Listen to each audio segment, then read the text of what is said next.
하나님에 대해서 우리가 함께 말씀을 나누기를 원하는데, 오늘 제가 일산에 사는데 오면서도 느꼈어요. 지난주에 원래 제가 이 설교를 했어야 되는데, 지난주에 제가 차가 너무 막혀서 2시간 반이 걸렸어요. 다음날 휴일이고 그래서 이제 목사님이 하셨는데, 오늘은 그걸 생각해서 또 일찍 나왔단 말이에요. 근데 너무 일찍 왔어요. 30분밖에 안 걸렸어요. 이러면서 오늘 이 지식의 하나님을 제가 생각을 했어요. 내가 만약에 우리 하나님처럼 참 많이 알고 있다, 지식의 하나님처럼 내가 똑똑하다면, 이 모든 것을 알고 계시잖아요, 우리 하나님은.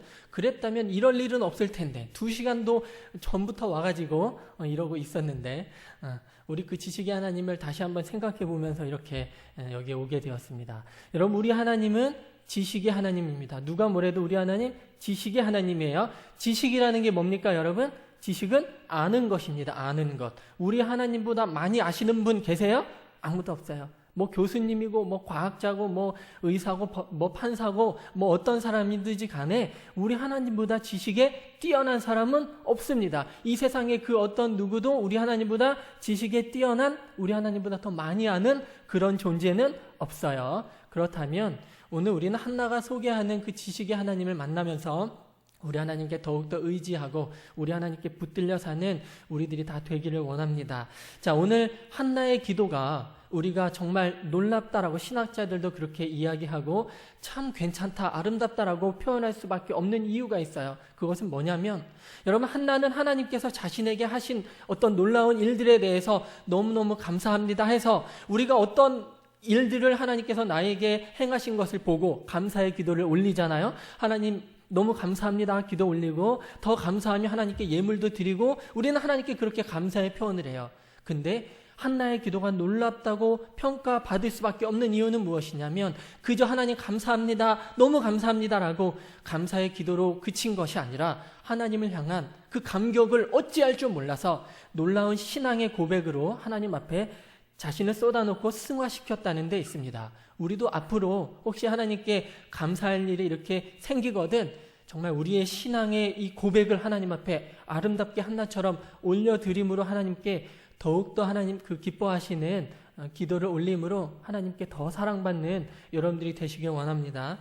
어쨌든 한나는 자신에게 행하신 그 놀라우신 하나님을 여러 가지로 표현하고 있어요. 뭐 전능하신 하나님, 거룩하신 하나님, 반석의 하나님, 뭐 이런 하나님에 대해서 표현하지만, 우리가 오늘 함께 나누려고 하는 것은 바로 지식의 하나님이십니다. 3절에 보면, 자, 심히 교만한 말을 하지 말고 오만한 말을 입에서 내지 말지어다 라고 이야기하면서 지식의 하나님을 소개하고 있어요. 왜요? 야, 너희가 아무리 잘났다고 이야기하고, 너희가 아무리 똑똑하고 잘났다고 이야기해도 우리 하나님, 지식의 하나님 앞에서 너희가 얘기하는 건 다 교만이고, 너희 입에서 나오는 건 다 뭐란 거예요? 오만이라는 거예요. 왜요?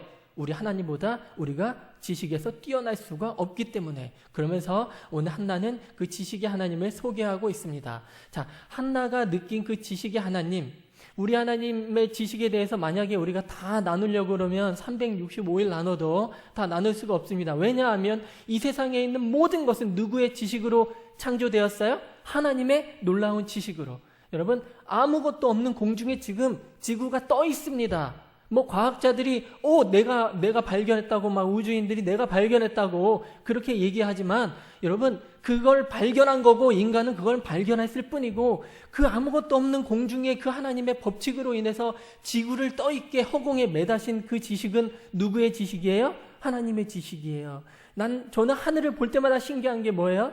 하늘의 달과 별과 또 해, 이 모든 것들이 쏟아지지 않고, 낮에는 해가, 또 밤에는 달이, 그리고 수많은 별들을 우리에게 주신 그 하나님의 지식과, 또 어저께도 비가 오고 그랬는데 구름을 보세요. 그 구름 속에 그 비를 싸매어 두신 그 지혜는, 그 지식은 사람은 흉내낼 수가 없어요. 여러분, 공중에다가 물을 이렇게 가두어 둘 수 있습니까? 여러분, 이거는 우리가 그걸 과학적으로 이렇다 밝혀낼 수 있을지는 몰라도 우리는 그걸 결코 만들어낼 수는 없어요. 왜냐하면 그건 지식의 하나님이 하신 뛰어난 일이시니까.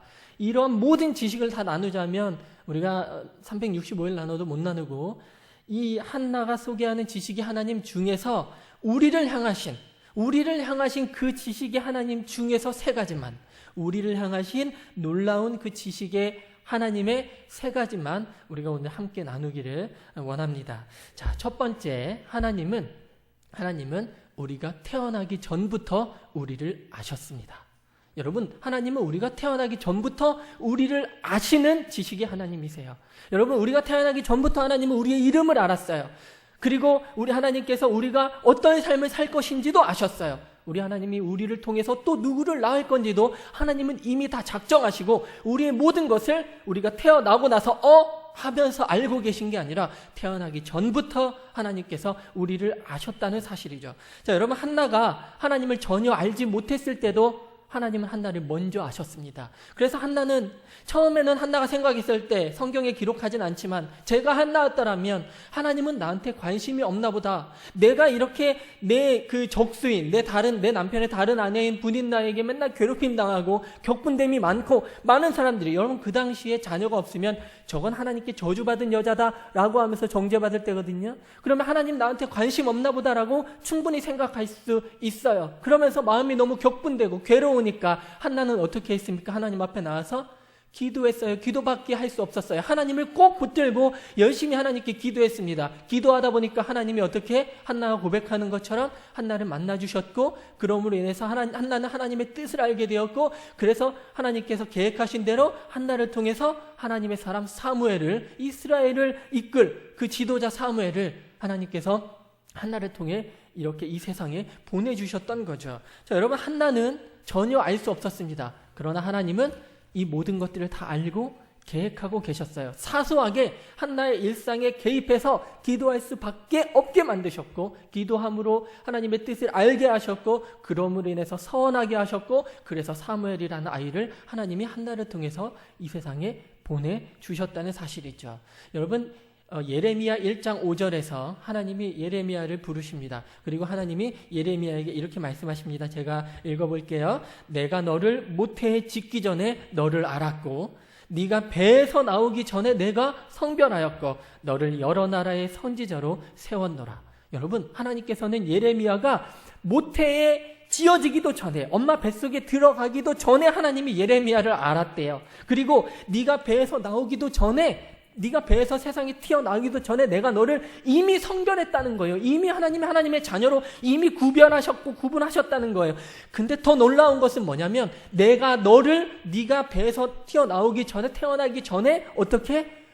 여러 나라의 선지자로 세웠노라라고 이야기하고 있어요. 여러분, 이게 무슨 말입니까? 예레미야, 네가 태어나기 전부터 네가 어떤 삶을 살아갈 것인지까지 나는 다 알고 있다는 거예요. 내가 다 계획했기 때문에, 내가 너의 삶을 주관하기 때문에, 내가 너의 태어나기 전부터 너의 이름, 그리고 너의 삶, 그리고 네가 어떻게 살아갈 건지, 이 모든 것도 하나님은 다 알고 계신다고 예레미야에게 말씀하십니다.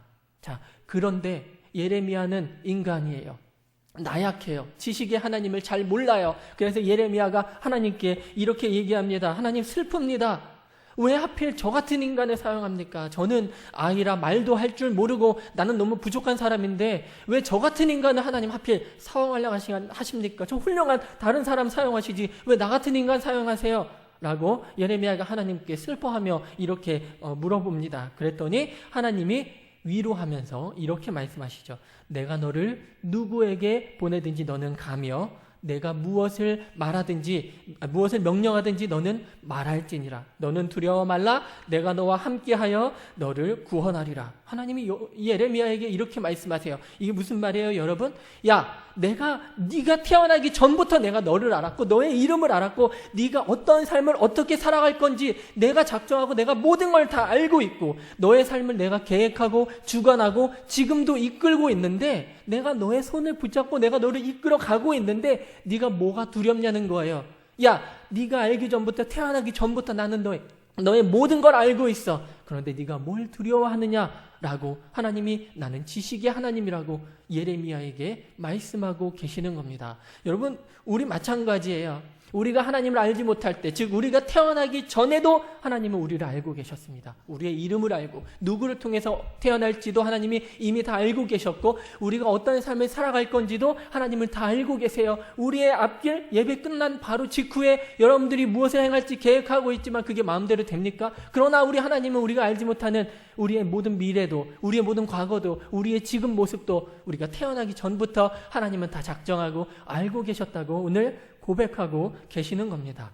여러분, 하나님은 우리가 태어나기 전부터 우리를 아시는 정말 지식에 뛰어나신 하나님이십니다. 여러분들의 모든 태어나기 전부터 지금까지의 모든 것과 미래까지도 아시는 그 지식의 하나님께 우리는 붙들려 살기를 원해요. 로마서 9장에 보면 우리가 잘 아는 토기장의 비유 있죠. 하나님이 우리를 주전자로 만들었던, 국그릇으로 만들었든 밥그릇을 만들었든 그거는 하나님의 계획입니다. 그럼 우리는 어떻게 하면 돼요? 내가 주전자인데 나 주전자 이상해, 모양이 이상해, 나는 주둥이도 이렇게 생겨, 난 싫어, 나는 밥그릇 할 거야 라고 한다고 주전자가 밥그릇으로 사용되면 그 밥을 떠먹을 수 있겠습니까? 여러분, 우리의 삶에 어떤 어려움이나 이런 모든 것이 찾아올지라도 여러분, 우리가 하나님께 맡겨야 될 이유는 무엇이냐면 토기장이 하나님께서 우리를 나보다 더 잘 알고 있기 때문에, 우리 하나님은 지식의 하나님이기 때문에 우리는 그냥 하나님께 우리를 맡겨야 되는 거예요. 우리가 삶의 무게에 지치고 힘들어도 우리는 하나님께 의지하기 원합니다. 왜냐하면 우리 하나님은 우리의 태어나기 전부터 우리를 아신 지식의 하나님이시니까. 자, 두 번째입니다. 우리 하나님은 어떤 하나님이냐면 그냥 우리를 그냥 아시는 하나님이 아니라 우리를 인격적으로 아시는 하나님입니다. 이거는 정말 이해할 수 없는 놀라운, 여러분, 창조자가, 창조주예요. 피조물, 이 수많은 피조물, 근데 일일이 인격적으로 우리를 알기를 원하시며 우리를 인격적으로 아시는 하나님입니다. 이것만으로도 얼마나 큰 은혜입니까? 한나가 하나님께 기도했어요. 그때 한나가 그때 그 성전에 있었던 엘리 제사장에게 이렇게 고백합니다. 엘리 제사장이 야, 너 술 취했냐라고 이야기할 때 한나가 고백해요.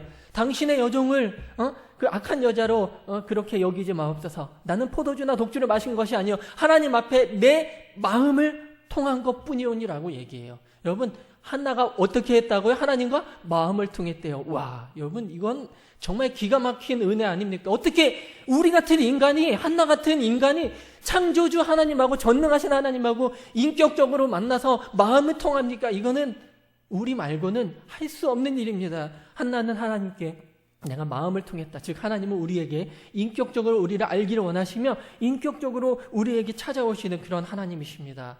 여러분, 이 한나가 하나님과 마음을 통했다라고 하는 것의 원어는 원래 그 원어, 히브리어 원어로 해석하면 네피시는 영혼이에요. 그리고 사파크는 쏟아붓다, 쏟아놓다예요. 그러니까 즉 한나가 고백한 건 뭐냐면 나는 내 영혼을 하나님께 쏟아놓았다는 거예요. 영혼이 무엇입니까? 내 전부예요. 내 마음, 내 영혼, 내 모든 걸 하나님 앞에 쏟아놨다는 얘기예요. 하나님께 나를 내려놓고 하나님께 나를 모든 것을 드렸을 때 내 마음, 상한 영혼, 이걸 하나님께 다 드렸을 때 그때 어떻게 하나님과 마음을 통했다는 거예요. 하나님이 그때 한나를 인격적으로 만나주셨고 인격적으로 아시는 한나에게 찾아가셨다는 그런 이야기입니다. 여러분, 하나님은 우리의 겉모습만 딱 바라보고 누구 예쁘게 생겼네? 우리가 생각할 그렇게 관심 갖는 게 아니에요. 호감형이라 그러죠. 우리는 호감이 있으면 그 사람을 관심 갖지만 우리 하나님이 말씀하셨잖아요. 사무엘에게 말씀하셨습니다. 사람은 외모 보지만 나는 중심 본다. 그리고 시인이자 용사이자 또 기도의 사람이었고 하나님께서 세워주신 왕이었던 누구? 다윗이 고백하죠. 시편 51편 중심의 진실함을 하나님께서 원하시오니. 우리 하나님은 우리의 중심을 보시고 우리의 중심 안에 들어오셔서 인격적으로 우리를 아시기를 원하고 또한 아시며 인격적으로 우리와 관계하시기를 원하는 그런 하나님입니다. 지난번에 제가 말씀드렸죠. 하나님이 야, 첫째 계명은 나를 사랑하는 거야 라고 우리에게 말씀하신 이유는 야, 니네가 사랑하지 않으면 나는 서러워라고 말씀하시는 게 아니라 우리의 사랑 없어도 되지만 하나님은 우리와 인격적인 관계를 원하시기 때문에 그 첫째가 하는 계명을 하나님을 사랑하라고 말씀하신 거예요. 개나 돼지, 걔네들한테 나를 사랑하라는 말 하나님 절대 하지 않아요. 왜냐하면 유일하게 우리는 하나님의 손 그리고 하나님의 이 형상 그리고 하나님의 생명을 나누어 가진 존재로서 하나님은 우리와 철저하게 인격적인 관계를 원하시고 우리를 인격적으로 아시는 하나님이시기 때문입니다. 오늘 한나에게 인격적으로 찾아갔던 것처럼 말이죠. 자, 여러분 우리가 잘 알고 있는 요한복음 15장에 있는 말씀, 포도나무 비유 아시죠? 나는 포도나무, 너희는 가지야. 자, 그가 내 안에, 내가 그 안에 거하면 사람이 열매를 많이 맺나니. 여러분 근데 그가 내 안에, 우리가 너무 부족하잖아요. 우리가 너무 연약해요 지금. 이러니까 우리는 하나님 안에 거하기를 원해요. 그렇죠? 내가 연약하니까 하나님께 붙어있기 원하는 거예요. 우리가 가지가 연약하니까 포도나무에 붙어있기를 원하는 건 이해가 가요. 그가 내 안에, 우리가 그러니까 하나님 안에 거하는 건 이해가 가는데 더 기가 막힌 거는 내가 그 안에 거한다라고 말씀하세요. 하나님이 우리 안에 거하신대요. 우리 같은 이 연약한 존재들이 아무것도 아닌 우리 같은 나약한 존재들 안에 하나님이 거하시기를 원한대요. 여러분 이거 얼마나 큰 은혜입니까? 여러분 하나님은 그냥 우리를 관계하시는 게 아니라 우리와 관계하시기를 원하는 게 아니라 우리와 인격적으로 관계하시기를 원하고 우리를 인격적으로 아시는 그런 하나님이십니다. 멀찌감치 서서 팔짱 끼고 누가 잘하고 있구나 이렇게 바라보신 하나님이 아니요, 우리의 중심까지 들어와서 우리 마음 한가운데까지 들어와서 우리의 모든 인격적인 모든 것을 아시며 또한 그 인격적으로 우리를 만나주시고 인격적으로 우리를 사랑하시는 그런 하나님이십니다. 우리는 이 지식의 하나님, 우리를 인격적으로 아시는 그 하나님께 정말 우리도 하나님을 더욱 인격적으로 알아가는 그런 저와 여러분들이 되기를 원합니다. 자, 세 번째.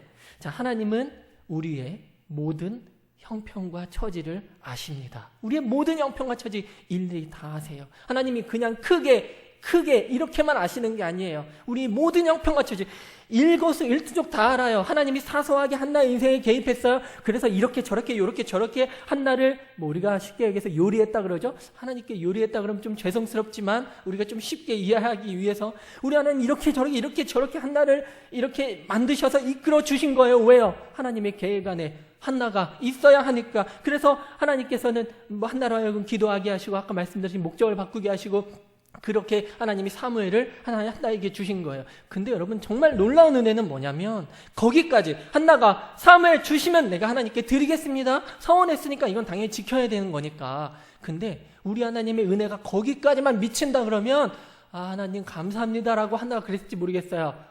아니에요. 그거하고 상관없이 한나는 하나님의 미리 그 전에 지식의 하나님이라고 고백한 거예요. 자, 여러분 우리 하나님이 정말 놀라운 지식의 하나님이라고 우리의 모든 형편과 처지를 아시는 하나님이라고 우리가 고백할 수밖에 없는 이유는 무엇이냐면 하나님은 한나의 모든 형편과 처지를 알고 계셨어요. 그래서 하나님이 한나에게 사무엘을 주셨어요. 자, 그래서 한나가 사무엘을 성전에 주의 종 엘리가 있는 데다가 주었어요. 하나님께 드렸어요. 이제 이 사무엘은 누구 거예요? 하나님 거예요. 이제 이 사무엘은 한나 거 아니에요. 하나님 거예요. 그럼 한나는 자녀 있어요? 없어요? 없어요. 이 한나의 모든 형편과 처지를 아시는 하나님이 어떻게 했겠습니까? 어떻게 했겠어요? 한나가 구했든지 안 구했든지 잘 모르겠어요. 성경에 세 아들과 두 딸을 구했다는 얘기는 없으니까. 그러나 하나님께서는 한나에게 가장 필요한 게 뭔지 아세요. 왜? 한나의 모든 형편과 처지를 아시니까. 그리고 한나가 기도하지 않고 구하지도 않았던 세 아들과 두 딸까지 하나님이 한나에게 허락하셨어요. 한나의 형편과 처지를 아시니까 가능한 거예요. 만약에 그거 모르면 상 줄게 하고 막 돈을 1억을 줬다든지, 그쵸? 아니면 다른 은혜를 줬을 텐데 한나에게 다른 거 줬다는 그런 건 모르겠고 세 아들과 두 딸 주신 건 확실하잖아요. 하나님은 한나에게 세 아들과 두 딸을 주셨습니다. 왜요? 한나에게 가장 필요한 게 뭔지 알고 있으니까. 하나님께 드렸기 때문에 이제 한나에겐 자녀가 없어요. 그러나 한나가 한나를 하나님이 너무 사랑하시니까 이제 아들을 들여서 이제 없으니까 그 한나에게 가장 필요한 무엇을? 세 아들과 두 딸을 하나님이 한나에게 허락하셨다는 사실입니다. 왜요? 모든 형편과 처지를 다 아시니까. 자, 여러분 사무엘상 1장 19절에 보면 하나님이 한나를 향해서예요. 그를 생각하신지라. 하나님께서 한나를 생각하신지라. 사무엘상 1장 19절에서 이렇게 기록하고 있어요. 하나님이 한나를 생각하신지라. 근데 이 생각했다라고 번역한 이 우리말 성경을 원어로 자카르인데 이 원어로 해석하면 뭐냐면 그냥 단순히 생각한 게 아니라 기억하답니다. 그 영어 성경에 보면 NIV KJV 다 성경 다 찾아봤는데 다 remember, 기억하다라고 이렇게 해석했는데 think 아니에요. 기억하다. remember라고 해석을 해놨는데 우리는 지금 생각하다라고 기록했는데, 자, 여러분 기억하다와 생각하다는 달라요. 하나님은 한나를 그냥 생각한 게 아니라 기억하셨어요. 생각하는 건 뭐냐면 돌이켜 떠올리다. 그냥 떠올린 거예요. 떠올린 거 그게 생각이에요. 근데 기억하는 건 뭐냐면 마음에 새겨서 생각하다. 이게 기억하다예요. 여러분, 하나님은 한나를 그냥 생각한 게 아니라 기억하셨어요. 한나를 기억하셨어요. 마음에 새기고 하나님이 한나를 늘 생각하고 계셨다는 거예요. 그냥 무심코 지나가는 일로 한나가 기도했지, 아들 줘야지가 아니라 항상 마음에 담고 있다. 하나님의 때가 되매 하나님이 한나에게 사무엘을 주신 거예요. 여러분, 하나님은 우리를 기억하고 계십니다. 언제나 마음속에 하나님은 우리를 기억하고 계세요. 또 2장 21절에 비슷한 말씀이 기록되어 있는데, 자, 하나님께서 한나를 돌보시사라고 이렇게 기록해요. 하나님께서 한나를 양을 목자가 돌보는 것처럼 돌보시사, 돌보았다라고 이렇게 기록이 되어 있는데, 이것도 원래 이 돌보다라고 하는 단어가 원어로 이렇게 보면 파카드라고 하는 단어인데, 이 파카드는 돌보다라는 말은 좀 많이 좀 거리가 멀고 방문하다, 찾아오다라는 뜻이 이제 1순위거든요.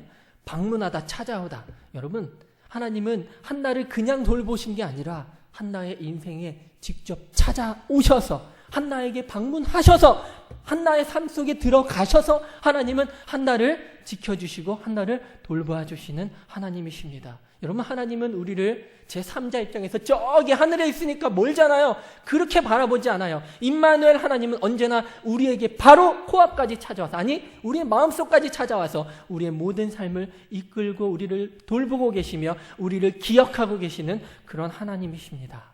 여러분, 창세기 16장 제가 좀 좋아하는 단어가 있는데, 아브라함의 첩이었던 하갈이라는 사람이 있어요. 그러니까 사라의 몸종이었죠. 사라가 되기 전 사레의 몸종이었죠.